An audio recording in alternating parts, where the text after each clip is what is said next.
Tonight on First Tuesday. It was quite clear that no one was to be spared in that village. We go back to Vietnam and to the massacre at My Lai.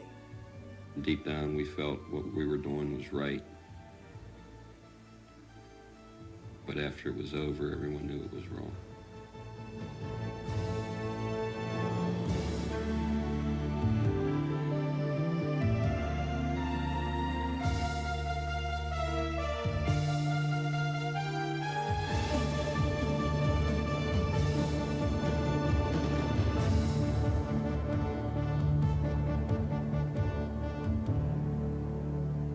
Good evening.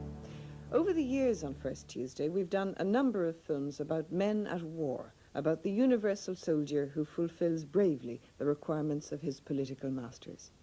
But tonight we're forced to look critically at the soldier himself and at the training which turns civilians into the killers that war requires. The My Lai massacre in 1968, in which US troops killed nearly 500 Vietnamese civilians, was one of the incidents which swung American opinion decisively against involvement in Vietnam. It was truly horrific, but the fact is, it wasn't untypical of other incidents in the war, just bigger.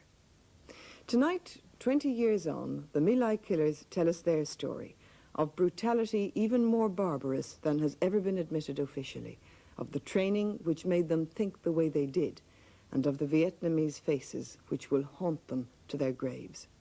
In Vietnam, those few who survived the massacre talk of their lost families and their everlasting loneliness. All the legacy of 4 hours in My Lai.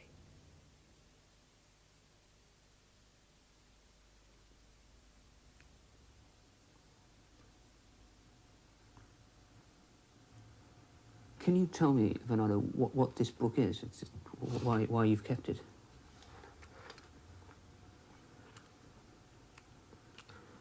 This is my life. This is my past, this is my present, and this is my future. And I keep it, to remind me. But it's always there. This is it. This is my life. This is everything. This is the way I am. This is what made me this way.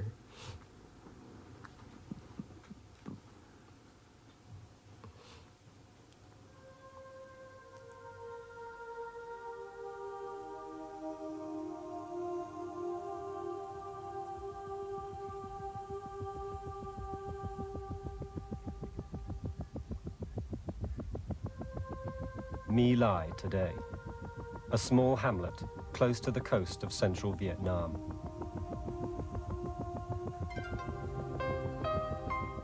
On their maps, the Americans called the area Pinkville, and that is how the massacre was known at first, the Pinkville Massacre.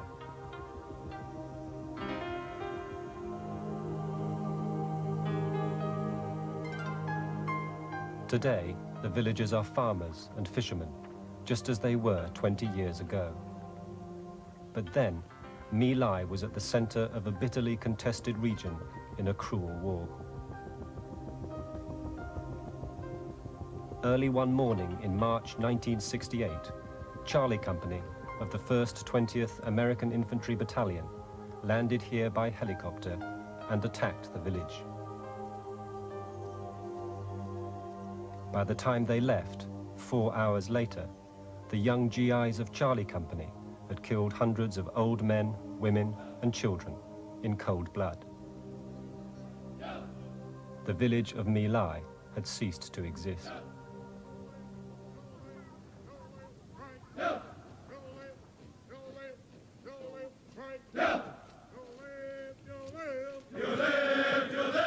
Let's go. In Fort Benning, Georgia, new infantry recruits to the American Army receive their first rounds of ammunition and take their first steps as soldiers.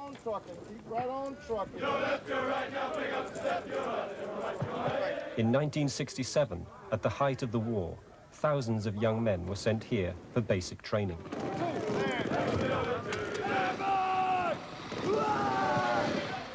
Most were bound for Vietnam, including many of those who would eventually make up Charlie Company.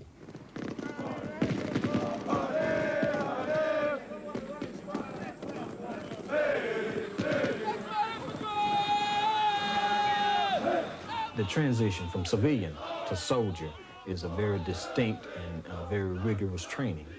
Soldiers are taught all the things that they need to know about being a good soldier in those very early days and weeks in basic training. Let's go, step it out, step it out. Keep your heads up. You all look like you're tired. Are you tired? No, yes, I did. They are taught how to use weapons to kill. They are taught how to drill, how to march with weapons. Get that weapon up, all of these drills and different maneuvers are carried out by orders. Move out! They are taught hand-to-hand fighting. They are taught close order fighting. They are taught how to deal with the enemy when they come face-to-face with him. They are trained to be killers. They are trained from their early weeks in basic training. They are taught how to use a bayonet.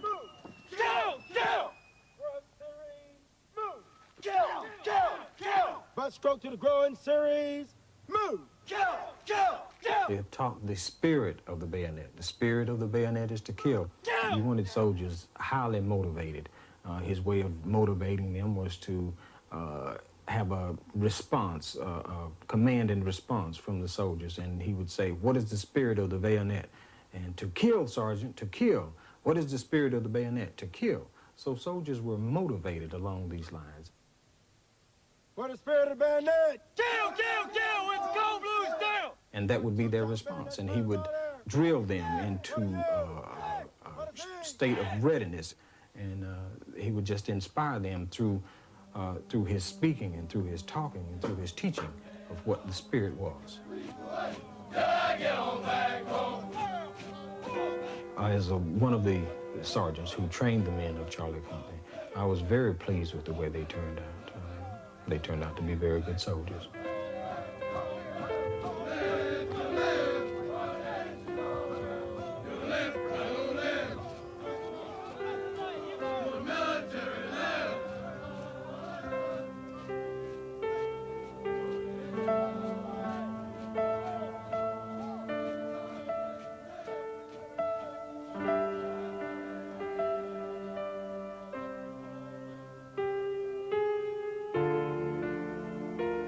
The men of Charlie Company arrived in Vietnam from Hawaii in December 1967. They'd had no combat experience, but had performed well in training and were considered the best company in their battalion. Their average age was 20. They'd been drawn together from all over America. An Army report would later describe them as a typical cross-section of American youth assigned to most combat units.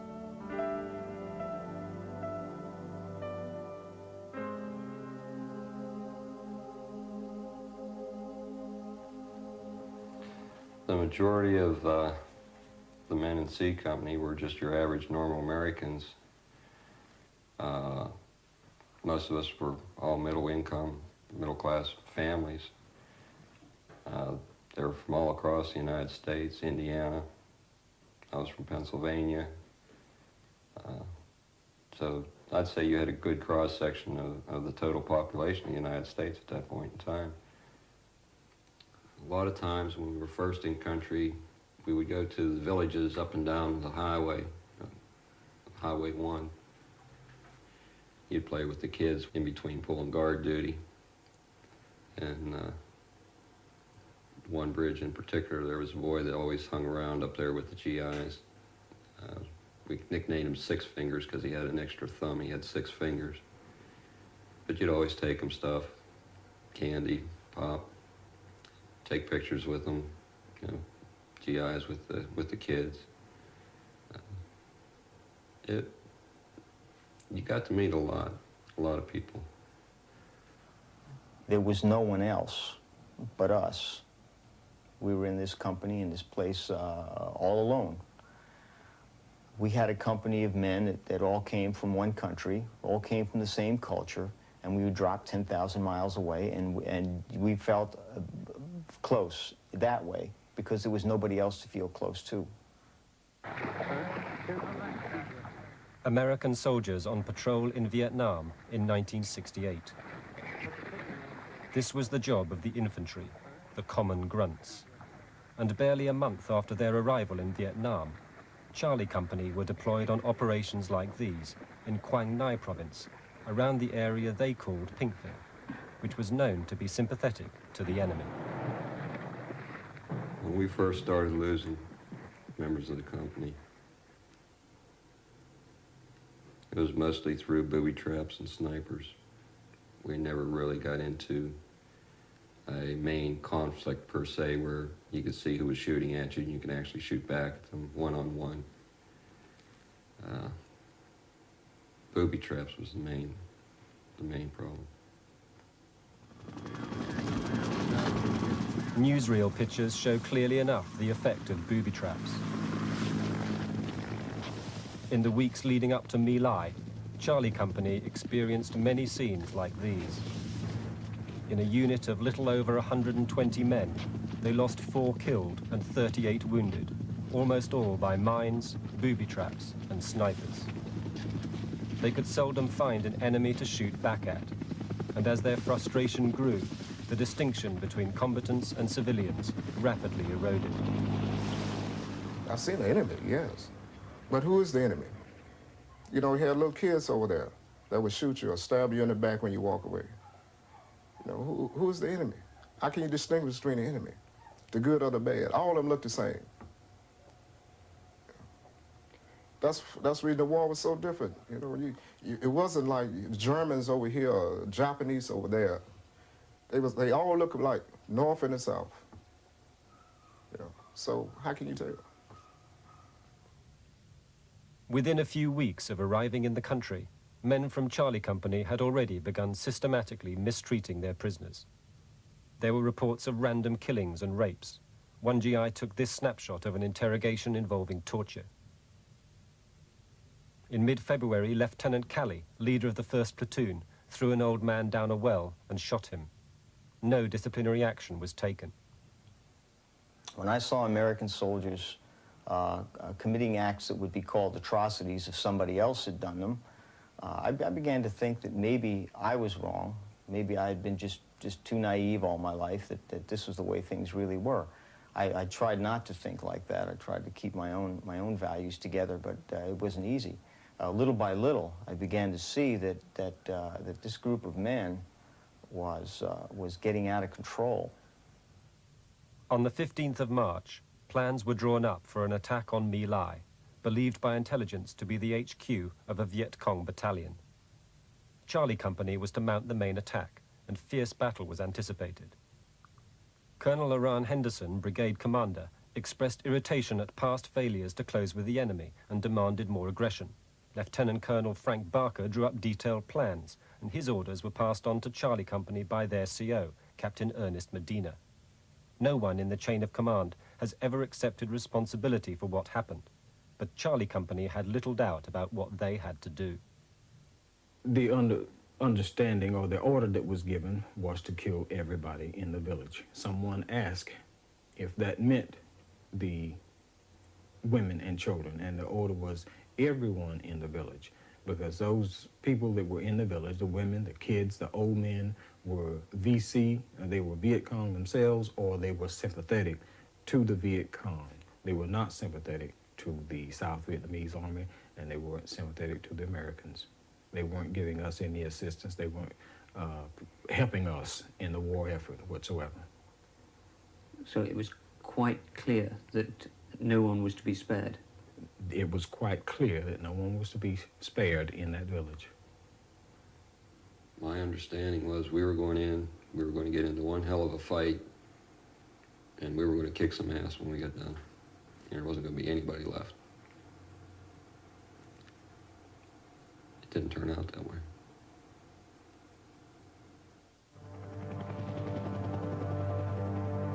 News film of a helicopter assault, one of thousands conducted by the Americans during the Vietnam War. The attack on My Lai started in the same way, just after 7 o'clock in the morning. It was a Saturday. According to intelligence, all civilians would have gone to market. anyone still in the village would be Viet Cong, but intelligence was wrong. As the troops embarked, 12 minutes flying time away, many villagers were still finishing breakfast. At 7:22, the first helicopters left for My Lai.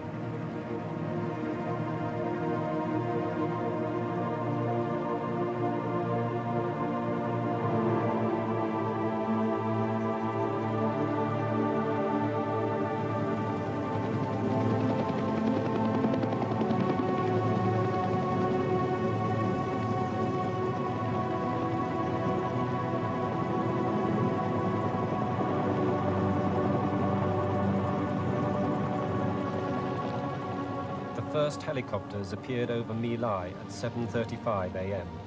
There was no hostile fire. Within 20 minutes, all 120 men and 5 officers of Charlie Company were landed. There was no opposition.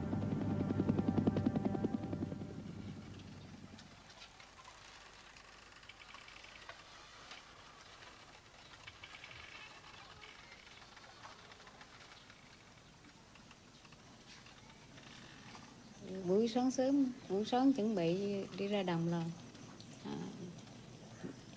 tà ba tập thang nó đánh, nó quằn, nó thả một quả khói, rồi phố bán đánh, đồng bào không biết chạy đâu, bán một số, còn một số nó dẫn đi tập trung, như tôi đây nó dẫn đi tập trung, rồi nó dẫn đi đến mương cây, dẫn đến mương cây nó bị ngồi xuống, ngồi nó biết đứng lại dậy, đứng lên, tưởng đâu là nó đứng nó cho về, cuối cùng đứng lên nó xô xuống mương cây, nó bén đồng bào ta cháy hết.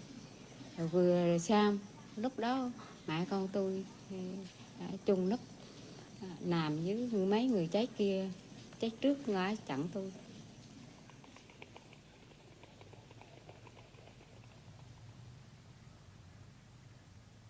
I was 19 when I went to Vietnam. I was a rifleman specialist, 4th class. I was trained to kill, but the reality of killing someone is different from training and pulling the trigger. You know. So you knew when you went into the village that if you found women, old men, children, anything that was living, you knew that you were going to have to kill them that day? From women and children to dogs and cats, yes. Yes. So, but I didn't know it, that I was going to do that. I knew the women and children was there, but for me to say that I was going to kill them, I didn't know I was going to do that until it happened. I didn't know I was going to kill anyone. I didn't want to kill anyone. I wasn't raised up to kill. You know. Now, she was running with her back from a tree line, but she was carrying something. I didn't know if it was a weapon or what, but it was a woman. You know, I knew it was a woman. I didn't want to shoot a woman, you know, but I was given an order to shoot. So I'm thinking that she had a weapon running, so when I shot and I turned over, it was a baby. You know, shot about 4 times, 3 or 4 times. And the bullet just went through and shot the baby too, you know. And I turned over and I saw the baby face where it was half gone. You know? And I just blinked, I just went. The training came to me, the programming to kill. And I just started killing. What do you mean you just started killing? Did you go looking for people to kill or what? You didn't have to look. It was there. They was trying to get away. But they was just there. It wasn't hard to kill. It wasn't hard to find anyone to kill.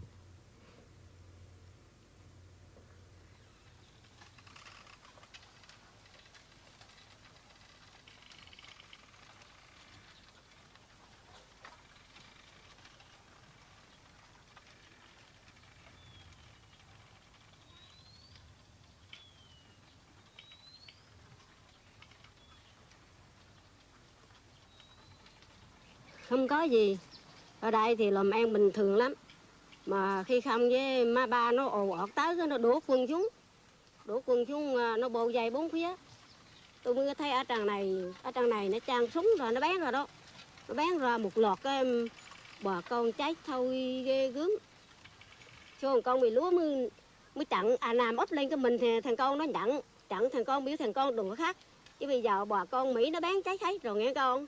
Bây giờ con đừng khác để mẹ chặn có sống sót không, mẹ con sống sót không. Rồi cái một hồi cái tôi nghe nó làm thinh cái tôi mới ngát cái đầu chạy dậy thì tôi sống sót là nhờ hơi cái sót chết chồng lên mình tôi đây nữa nè. Chồng lên mình tôi ngát cái đầu dậy thì tôi thấy trăng này nó đi lố nhố, nó cứ chỉ trỏ biết vậy. Cái còn mà sống sót cột tựa nó ra nó bán lợ hơi dỗ với nữa. Rồi cái hết rồi cái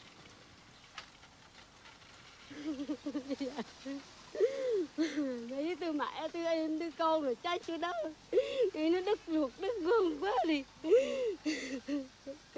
Cam tù giặc Mỹ lắm, tội quá đi.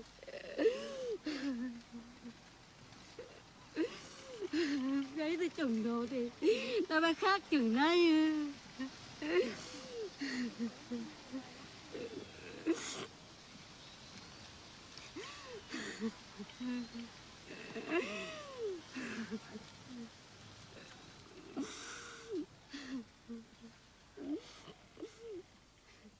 That day in my life, I was personally responsible for killing between 20 and 25 people, about 25 people, personally. Men, From shooting them, to cutting their throats, to scalping them, to cutting off their hands, and cutting out their tongue. I did that. Why did you do all that? You didn't tell me. Why did you kill them and do that? I just went. My mind just went. I wasn't the only one that did it. A lot of other people did it. I just killed once I started the training, the whole programming part of killing. It just came out. But your training didn't tell you to scalp people or to cut ears? No. But a lot of people were doing it. So I just followed suit. I just lost all sense of direction, of purpose. I just started killing any kind of way I could kill. It just came. I didn't know I had it in me. But like I said, after I killed the child, my whole mind just went. It just went. And once you start, it's very easy to keep on. Once you start.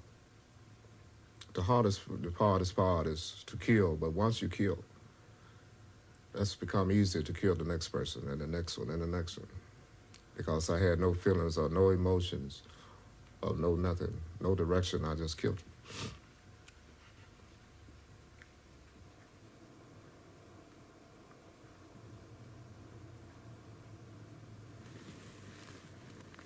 The most disturbing thing I saw was one boy. And this was something that, you know, this is what haunts me from the whole ordeal down there. You know, there's a boy with his arms shot up, half hanging on. And he just had this bewildered look in his face, and I'm like, what did I do? What's wrong? He was just, you know, it's hard to describe. Couldn't comprehend.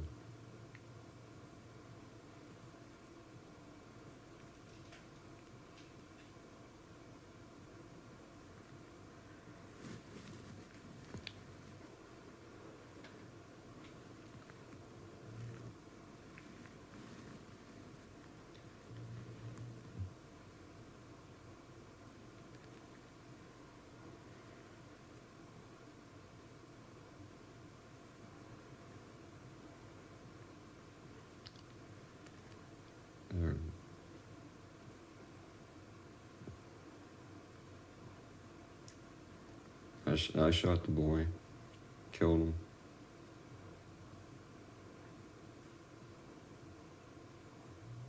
And I'd like like to think of it more or less as a mercy killing because somebody else would have killed him in the end. But it wasn't right.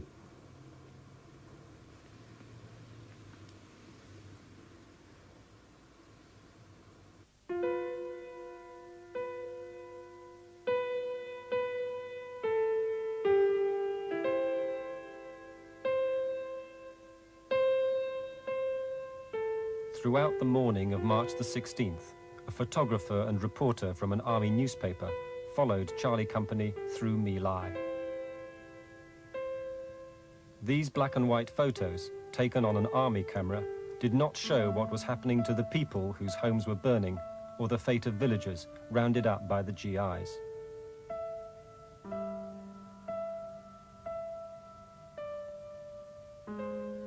But the photographer was also carrying his own camera. I happened up on a group of GIs surrounding these people. And one of the American GIs yelled out, "Hey, he's got a camera."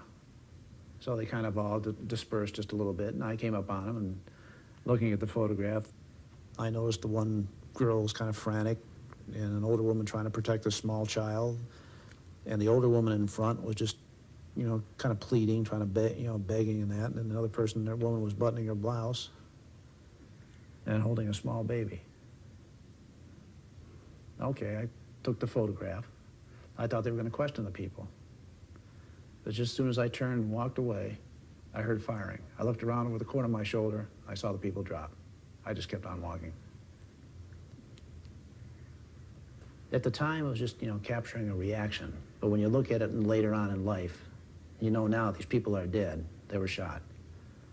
Just kind of an eerie type feeling that goes over, you know, goes through your whole body. And you think back, could I have prevented this? How could I have prevented this? Yeah, it's a question I still kind of, you know, ask myself today.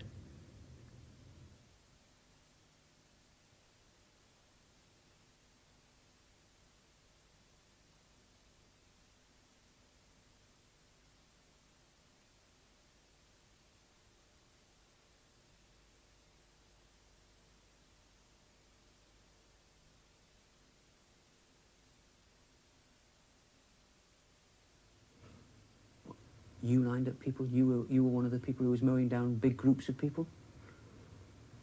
A group of about 10. Yes.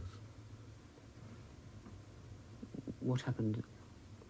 Did you round them up? We just round them up, put them in a circle, and put me, a couple of more guys, and just put the M16 on automatic, and just mowed them down. Just killed them. Have you ever seen any photographs of the people you killed? Yes, yes. Have you got those photographs? I have photographs of the people I killed. Which photographs are they?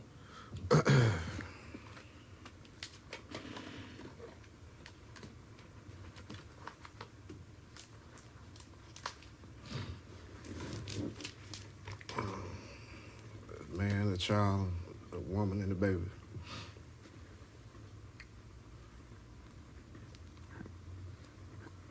How can you bear to look at those today? Because this is my life. This is my life. Even if I don't open a book, I see it. In my nightmares.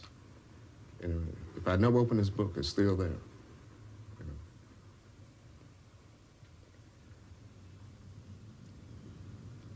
know. During the mission as it was going on, we kept just reconning around. Started seeing a lot of bodies.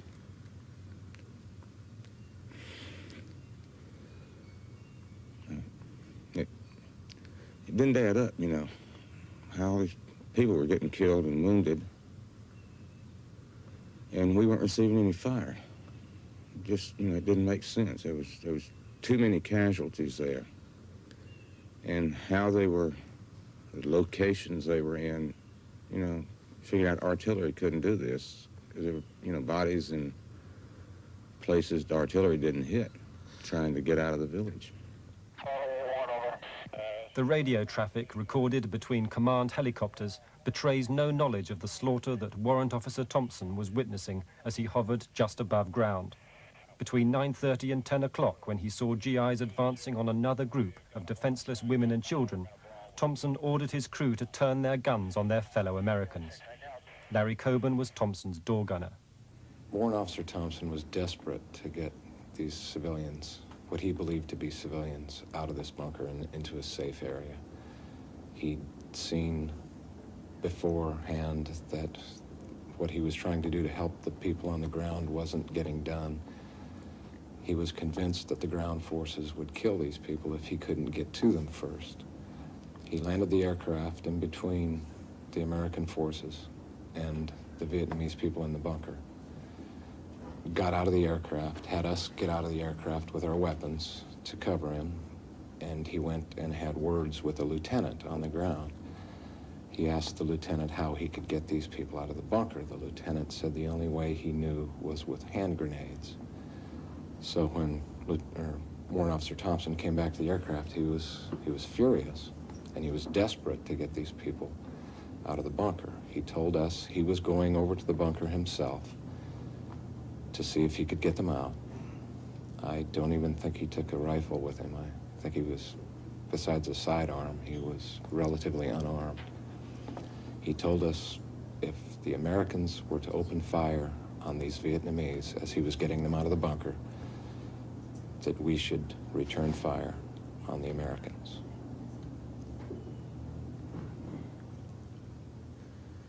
When I did instruct my crew chief and gunner, you know, to open up on them if they open up on any more civilians,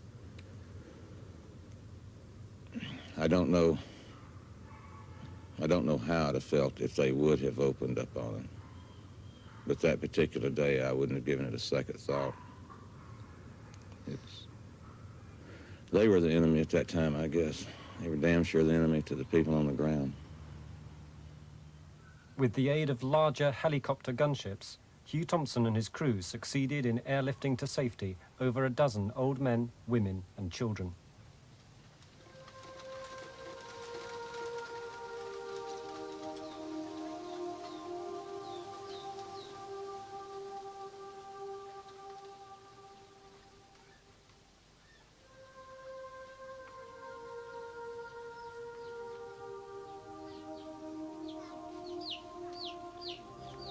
Cái lần thứ nhất ấy, thì nó vô rồi anh máng vừa lớn rồi chạy, nó thấy chạy theo, nó coi thì là cho kẹo trong thủi nước mát để cho ăn, rồi cho ăn rồi cái đi.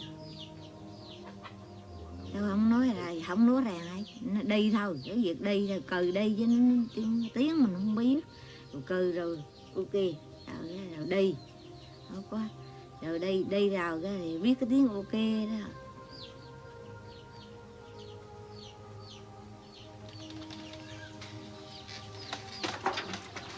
Rồi đi rồi cái rồi một đợt thứ nhì nữa thì cũng vô rồi chế nước cho uống.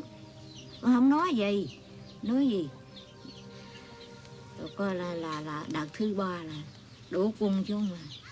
Giết ở đâu chứ mà không có gì. Đó là giết thấy. Con này giết sạch, hóa sạch. Không có còn này.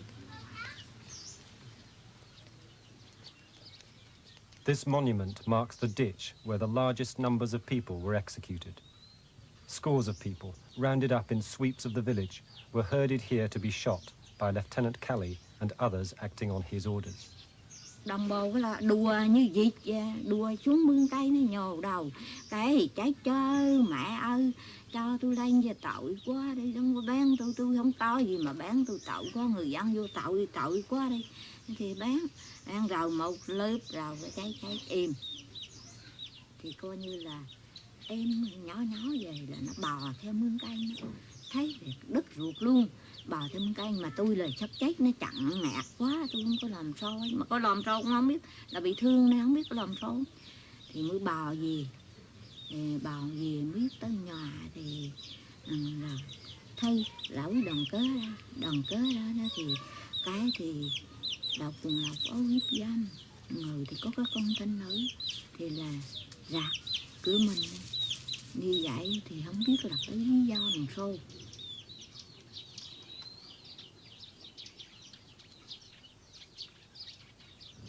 During flying around, we came across a ditch. It had bodies in it, a lot of them. Women, kids, old men. I remember thought going through my mind, how did these people get in the ditch? And I finally thought about the Nazis, I guess, and marching everybody down into the ditch and blowing them away. Here we are supposed to be the good guys in the white hats. It upset me. As we were flying over it one time, we noticed, some movement in it.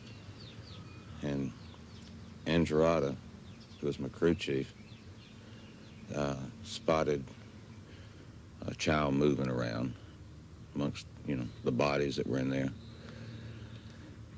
So we landed the aircraft next to the ditch, and we got out of it, and my gunner, stood on one side of the aircraft, and I stood on the other. Andretta went down wading, through the bodies, and brought back up, a little child about 3 years old.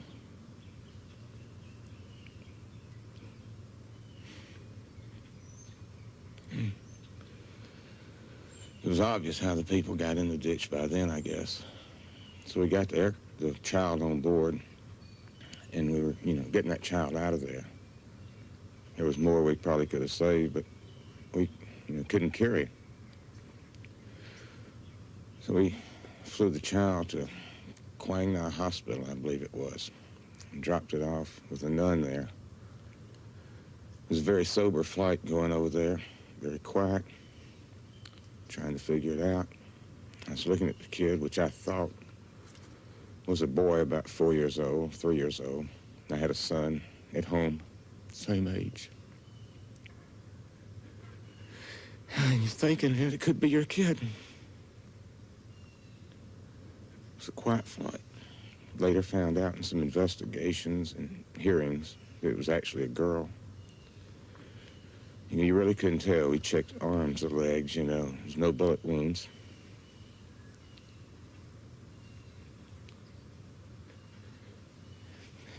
It still hurts to think about us doing things like that.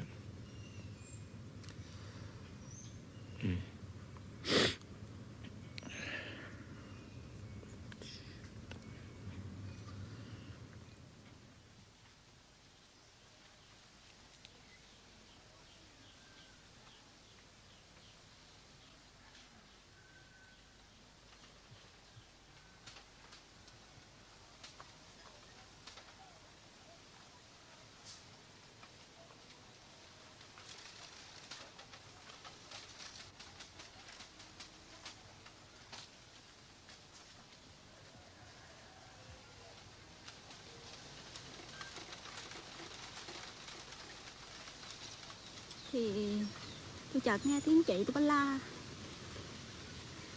Trong nhà tôi đi nhìn ra thì tôi thấy chị Mùi tôi lúc đó là 14 tuổi. Trên người vậy một thằng Mỹ nó đang đè chị. Trên người chị không còn mặc cái quần áo nữa.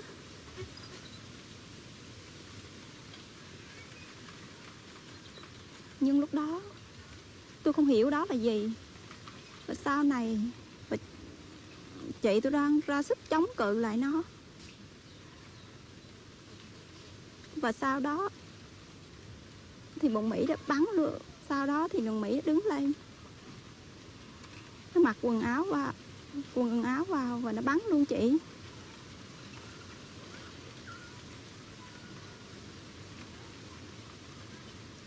Không bao giờ. Mỹ ơi là Mỹ. Và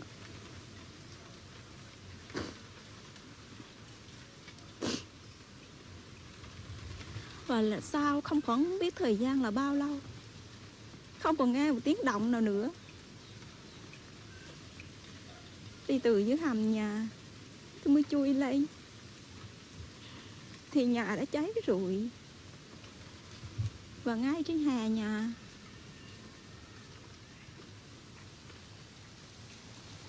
những người thân của tôi bị chúng cháy cong queo. Và tại giữa sân nhà này, mẹ tôi và đứa em 7 đang ôm đứa em tay vẫn còn ôm em, đứa em 7 tháng của tôi, vì chúng chắc đồ đốt mà chỉ bị cháy nửa thân người. Lúc đó tôi không còn biết gì nữa, chỉ biết đứng bên mẹ mà khóc.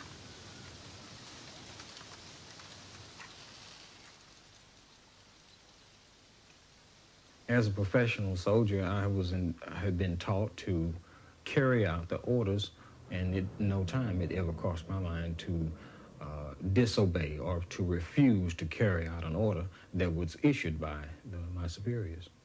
So if one of your men had refused to shoot, what would have happened to him? What would you have said to him? If one of my men had refused to shoot, I shudder to think what have been the repercussions, because it's hard to say now what I would have done.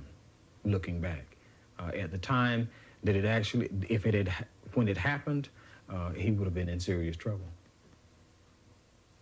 What kind of trouble?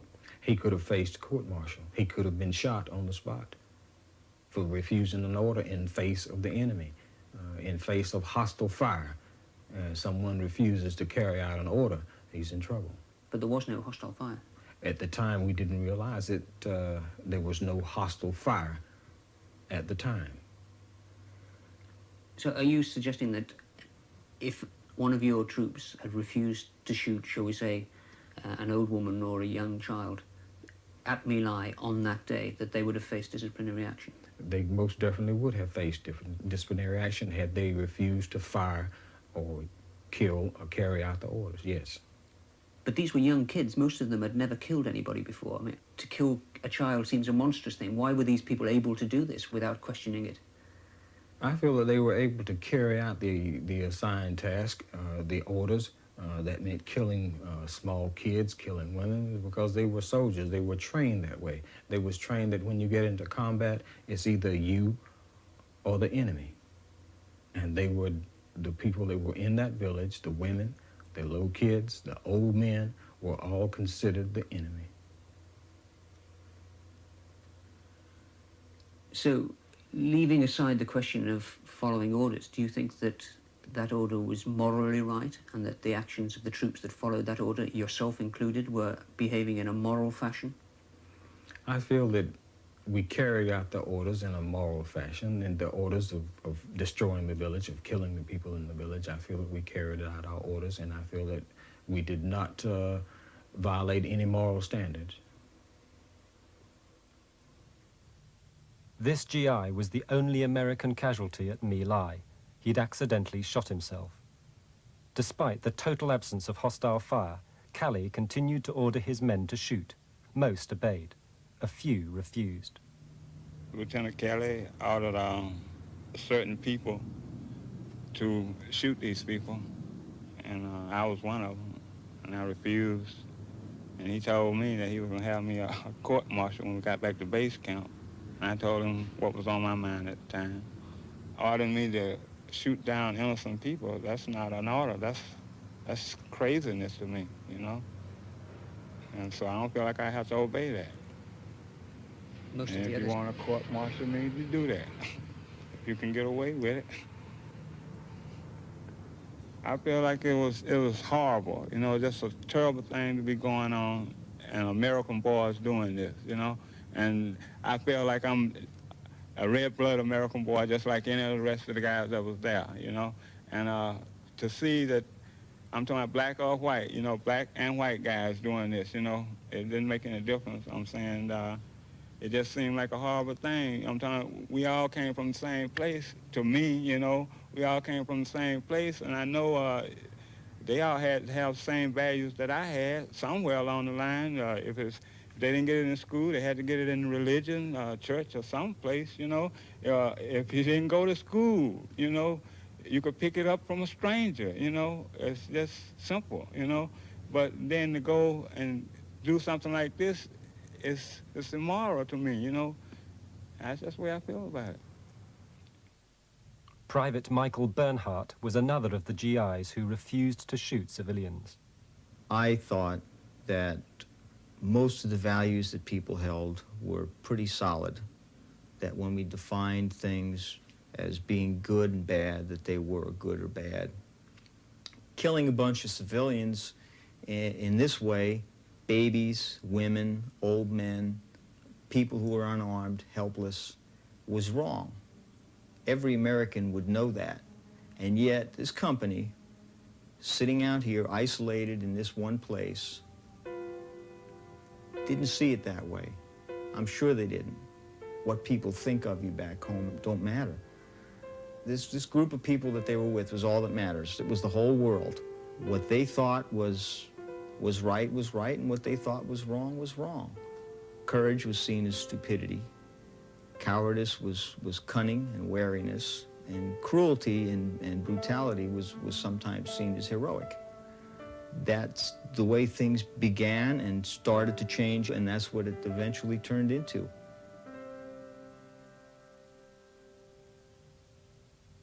By 11:30, when Charlie Company broke for lunch, they had killed around 400 people. Newspapers in America hailed a significant victory, with many enemy dead. For over a year, what really happened at My Lai remained hidden from the outside world. Gentlemen, it was late in April 1968 that I first heard of Pinkville and what allegedly happened there.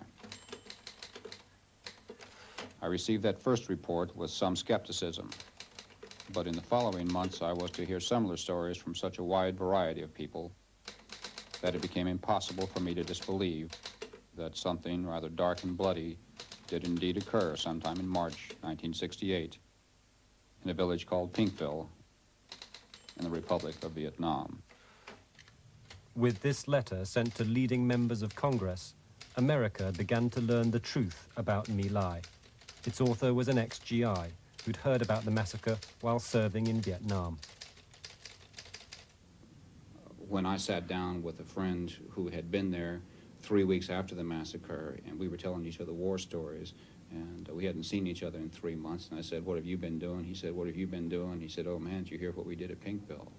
I said, "No, what'd you do at Pinkville?" He said, "We went in there and we killed everybody." I said, "Killed everybody? What do you mean?" He said, "We just shot them, lined them up and shot them down. 300, 400, 500 people, I don't know how many." And my immediate reaction was, you know, these no good sons of bitches. Look what they've gotten me into, look what they've gotten us all into. They left me now with a choice to turn in my friends or to be a part of this horrible crime. And I'm not going to be a part of this horrible crime. The only way to not be a part of the horrible crime is to discover the truth and to pursue it. And let the chips fall wherever they land. And that's what I set out to do. The smaller massacres, the murders of 1 and 2 and 3 people at a time, allowed you to evade the truth of what you were involved in. When you murder a village of 500 people, or you know that a village of 500 people has been murdered in one afternoon, in one morning, it's pretty tough to evade the reality of that and the implications of that. One of my friends, when he told me about it, said, "You know, it was this Nazi kind of thing." And that's exactly right. It was this Nazi kind of thing. We didn't go there to be Nazis. At least none of the people I knew went there to be Nazis. I didn't go there to be a Nazi. News of the massacre spread a wave of horror around the world. In America, initial incredulity turned quickly to shame and national anguish. As the inquiries and trials began, the men of Charlie Company emerged to public scrutiny. Sergeant David Mitchell, accused of shooting people at the ditch site in My Lai. But I'm not guilty. Charlie Company's commanding officer, Captain Ernest Medina. I can further say that I did not see any slaughter at My Lai 4 that day, and none was reported to me. And I'll further state that I did not order any massacre at My Lai 4. Lieutenant William Calley, originally charged with 109 murders. Calley came to embody the issues at the heart of the case. His defense, that he was only following orders, evoked disturbing comparisons with the Nazis at Nuremberg. Meanwhile, army investigators returned to My Lai as part of a massive inquiry which was to put the facts of the massacre beyond dispute. The original list of charges drawn up by the Army's Criminal Investigation Department left no doubt about the nature of Charlie Company's operations in My Lai. Based on the original documents that we received as a result of our investigations, it was a massacre.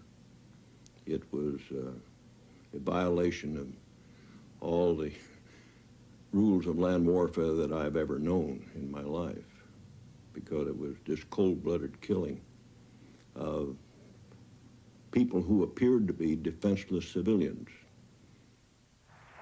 But the prosecutors misjudged public opinion. Attitudes to Calley in particular reflected a growing hostility to the prosecution of My Lai veterans. All I can say is thank you all very much, each and every one of you that has supported me, and also those that are supporting the men still over in Vietnam and the United States Army. Thank you very much. There was a change in the public attitude. And now they say, wait a minute, you shouldn't be prosecuting soldiers for just carrying out their duties. All of a sudden, the public sentiment had swung the other direction. And when Calley's sentence was announced, his conviction and sentence was announced, there was an outcry. Of the 46 men who were seriously investigated for crimes at My Lai, William Calley was the only man ever convicted. Today, Calley runs a jewelry shop in Columbus, Georgia. He does not give interviews about My Lai. At his trial, these were his last words of explanation to his judges. If I have committed a crime, the only crime that I have committed is in judgment of my values. Apparently, I valued my troops' lives more than I did that of the enemy. When my troops were getting massacred and mauled by an enemy I couldn't see, I couldn't feel, and I couldn't touch, that nobody in the military system ever described as anything other than communism. They didn't give it a race, they didn't give it a sex, they didn't give it an age. They never let me believe it was just a philosophy in a man's mind. And that was my enemy out there. And then when it became between me and that enemy, I had to value the lives of my troops. And I feel that is the only crime I have committed. William Calley served only 3 days in jail before being released by President Nixon into house arrest pending appeal. 3 years after his original life sentence, he was released on parole, a free man.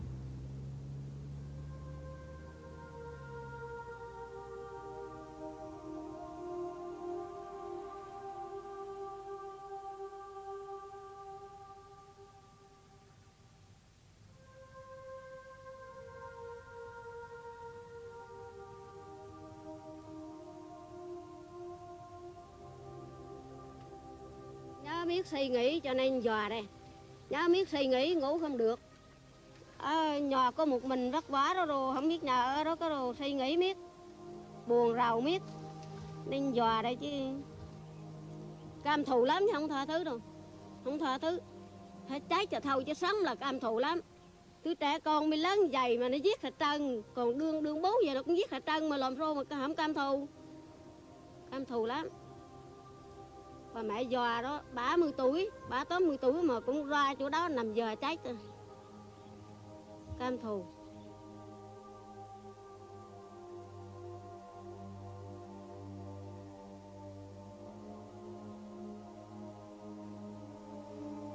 wish I could bring them back, but I can't. God has their forgiveness, but the damage was already done. When we went in there with a purpose. And deep down, we felt what we were doing was right. But after it was over, everyone knew it was wrong. And the damage was already done. It was too late. Tôi thưa các cô, nếu mà có người dân vô tội thì đừng có bán người dân vô tội. Còn cái người nào mà kẻ thù của nó thì nó giết người dân không quan. Chứ cớ này đương bưng chén cơm ăn mà cũng phải đành mà cháy, đương ngậm ở củ trong miệng cũng đành cháy. Người như vậy mà hiếp dâm rồi rạc rửa mình như vậy lên, nó cam thù biết là bốn kế. Người dân vô tội không có cái gì hết. Với nó người dân đối xử với người Mỹ mà hình dũng vậy, nó không bán phá, giết sạch, đốt sạch, cũng ôm bụng mà chịu. Này, đồng bộ tôi là cam thù, còn sống sót người nào là cam thù. Những người Mỹ giết người dân vô tội, toàn óc. How can you forgive? You know, I can't forgive myself for the things, even though I know it was something that I did and something that I was told to do. But how can I forget that? I forgive. I can't. I live with it every day. It's easy for you to say, well, you go ahead with your life. But how can you go ahead with your life when this is holding you back? How can I can't put my mind to anything positive because it's always negative?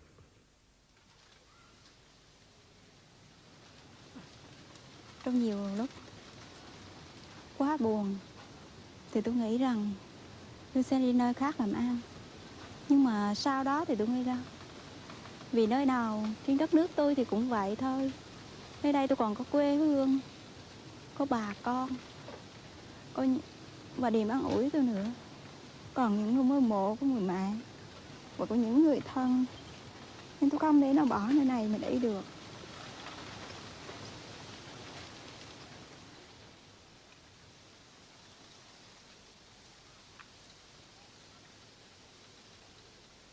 These people were tortured by this. They were kids, 18, 19 years old. Most of them had never been away from home before they went to the service. And they end up in Vietnam. And in a moment, following orders, in a context in which they've been trained, prepared to follow orders, they do what they're told, and they shouldn't have, and they look back a day later and realize that they probably made the biggest mistake of their life. There are only a few people who were in those circumstances who had the presence of mind and the strength of their own character that would see them through that circumstance. Most people didn't. And for most of them, even people that I personally just was stunned to discover that they'd made the wrong choice, they did. And they had to live with it. They have to live with it. And so do I. So do we all. There's a part of me that's kind and gentle. There's another part of me that's evil and destructive. Very evil and destructive. There's more destructiveness in my mind than goodness. There's more wanting to kill or to hurt than to love or to care. I don't let anyone get close to me. That loving feeling or the caring feeling is not there. And that was caused by My Lai, you think? That was caused by My Lai.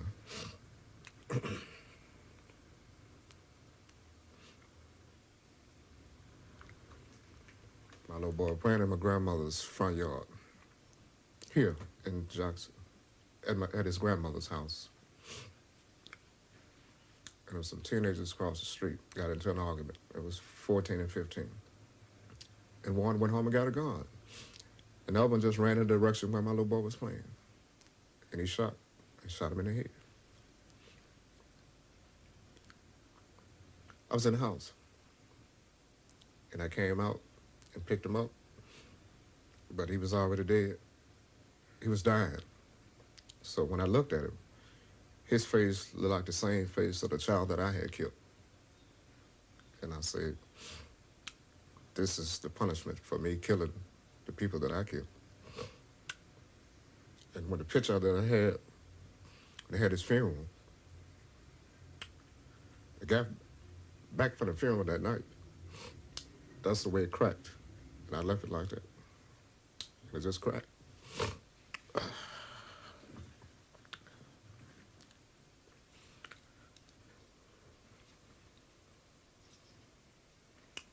How much of this stuff do you have? I take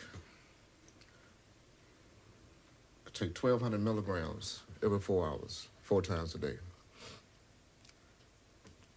of drugs and medication. I have to take it. I need it. That's the only thing that held me somewhat stable.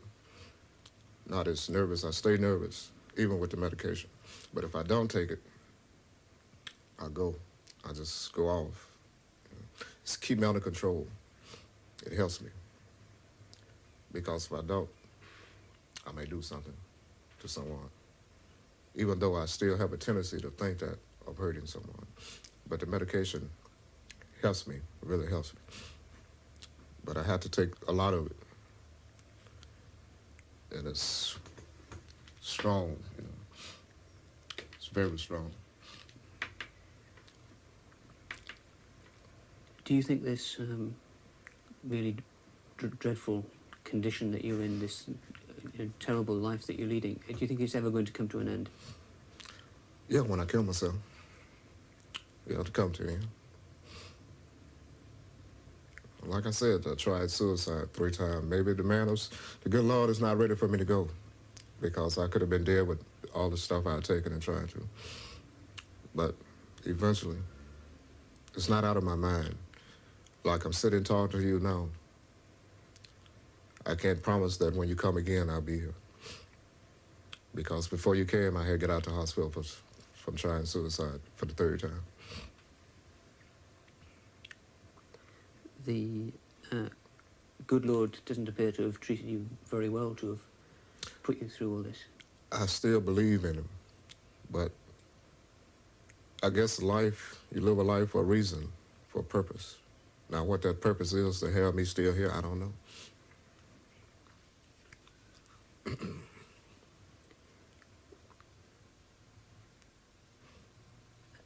Are you ashamed or sorry for what you've done? Yes, I'm ashamed, I'm sorry, I'm guilty, but I did it.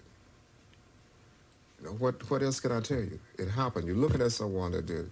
It can happen if you go to war. Those are the type of things will happen and can happen to anyone. After they train you and they program you, it can happen. It happens. That's reality. That's what war is. War is not something that I shoot at you, you shoot at me. Well, we take time out. You know, well, don't shoot me here, don't shoot at you. War is war. It's killing all type of ways. And that's where we don't need another war.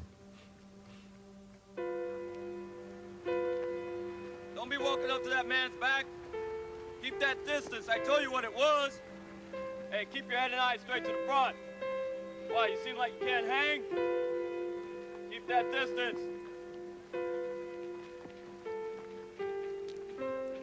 Hold that weapon up.